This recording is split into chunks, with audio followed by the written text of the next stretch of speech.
Rugby league has long been a cornerstone of Australian sport. As the game's popularity continues to grow, so too does the demand for NRL-themed collectibles, especially trading cards.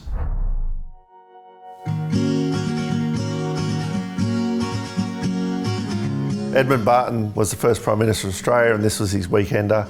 There's no better place to have my Dan's NRL Cumberland Oval bar than right here. I've got all sorts of game-worn jerseys and jackets from past rugby league legends. Collector cans, tons of autographed memorabilia, just everything. Another thing I've been collecting is the rugby league bound volumes. I love the official released bound volumes. Rugby league news only came out in 1920, and I've been trying to collect all the bound volumes to fit in my library there. As much as I love all the rugby league memorabilia, my real passion is the rugby league cards. That was the first thing that I started to collect, and it's my pride and joy.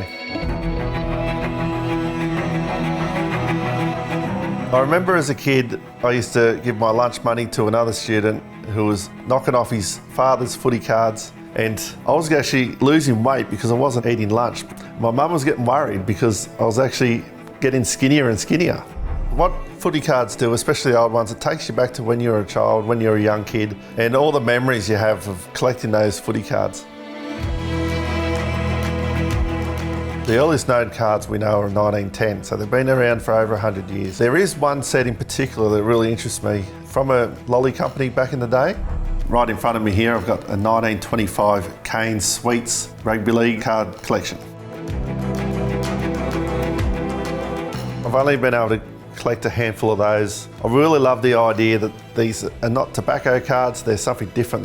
They're found in a packet of lollies.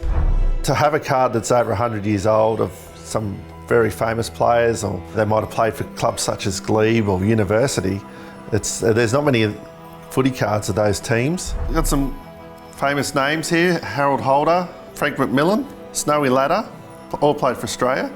The average collectors would be familiar with Scanlens bubblegum cards. Scanlens bubblegum cards first came out in 1963. There was 18 cards in that set. They've got a beautiful colour background with the player running or an action shot. The 1963 Scanlens are so rare that even a very poor condition card is still going to spend $500 easy.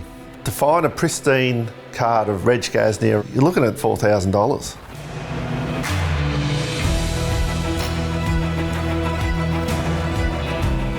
Late 80s, early 90s, rugby league card sets were basically one set of cards for the whole year.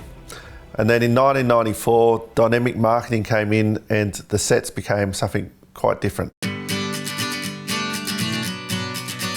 There were a lot of different chase cards, there were special gold cards, there were even gold cards with signatures on them, which are very rare and hard to get. It just completely revolutionised the collector's market. I managed to complete dynamic marketing in 1994, Series 1 and Series 2, complete master set. It's including all the error cards, promo cards, signature cards, and it's a great feeling. There's over 700 cards in that set.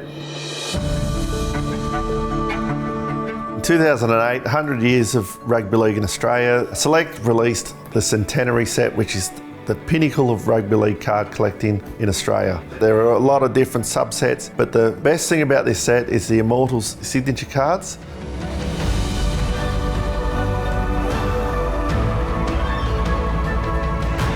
These ones you can't even find anymore, and they retail for around $2,500 per card. Most of them have passed away now. Arthur Beetson, Johnny Raper, Graham Langlands, Reg Gasnier, some of the biggest names in rugby league, and all in one set. It's a fantastic set.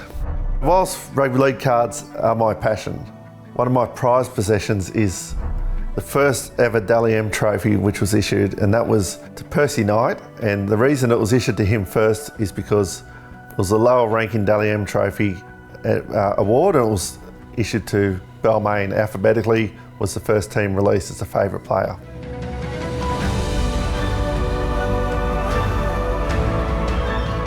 The grandeur of being the first ever Dally M, and to have it in my bar is definitely a talking point. It is one of the most recognised symbols of rugby league. I'm forever grateful. It sits in my bar and in pride and place on the Cumberland Oval bar.